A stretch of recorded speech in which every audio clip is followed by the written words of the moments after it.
চাওক অসমত থকা প্ৰতিজন ব্যক্তিয়ে অসমীয়াক সন্মান জনায়, অসমীয়া অস্তিত্ব, অসমীয়া গুৰুজনাক সন্মান জনাবই লাগিব। আৰু অসমত থাকি নিজকে অসমীয়া বুলি বা অসমীয়া ভাষাক যদি সন্মান জনাব নোৱাৰে, সেইসকল ব্যক্তিয়ে অসম ত্যাগ কৰাৰ প্ৰয়োজন আছে। আৰু মই আপোনাক কৈ যে প্ৰতিনিধি হিচাপে নহয়, মই বিধায়ক হিচাপে এই মোৰ মনৰ কথা নহয়, এজন যুৱক হিচাপে, এজন অসমীয়া তেজাল যুৱক হিচাপে মই প্ৰত্যাহ্বান জনাইছোঁ, যিসকলে অসমীয়াক, অসমীয়াৰ অস্তিত্বক, অসমীয়া পূৰ্বপুৰুষসকলক, আমাৰ অস্তিত্ব আৰু লোক সংস্কৃতিক যদি সন্মান জনাব নোৱাৰে, তেনেকুৱা কোনো ব্যক্তিৰ অসমত থকাৰ ইয়াৰ অধিকাৰ নাই। আৰু সেইকাৰণে যিসকল ব্যক্তিয়ে কৈ আছে তেওঁ অসমীয়া লিখক নিলিখক, তেওঁ বঙালী লিখক, কিবা লিখক, অসমীয়া ভাষা, অসমীয়া অস্তিত্ব ইমান সৰল নহয় যে কোনোবাই ভাবিব যে কাইলৈ 2-4জন চৰৰ সন্দেহযুক্ত ব্যক্তিয়ে আমাক প্ৰত্যাহ্বান জনাব অসমীয়া যুৱকৰ ওপৰত বা অসমীয়া অস্তিত্বৰ ওপৰত।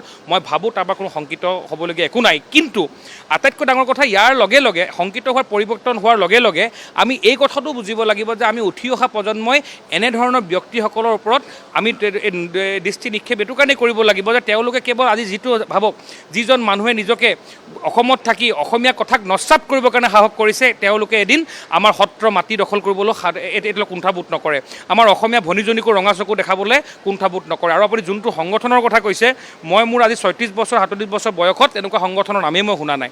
এনেকুৱা ধৰণৰ সংগঠন হয়তো বৰপেটা ক'ৰবাত চৰত থাকিব পাৰে, আজি গুৱাহাটী, ৰঙানদী বা আমাৰ লখিমপুৰ নিচিনা ঠাইত এইবিলাক চৰৰ কোনো অৱস্থা থাকিব নোৱাৰে।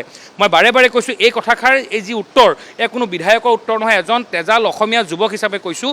মোৰ কাৰণে অসমীয়া এজন যুৱক হিচাপে অসমীয়া অস্তিত্ব, শংকৰ মাধৱ গুৰুজনাৰ অস্তিত্ব আৰু হিন্দু সনাতনী অস্তিত্বক যোনেই নস্যাৎ কৰিব, সেই ব্যক্তিজনক প্ৰত্যাহ্বান জনাবলৈ এজন যুৱক হিচাপে সদায় মই আগত থাকিবলৈ মই প্ৰস্তুত।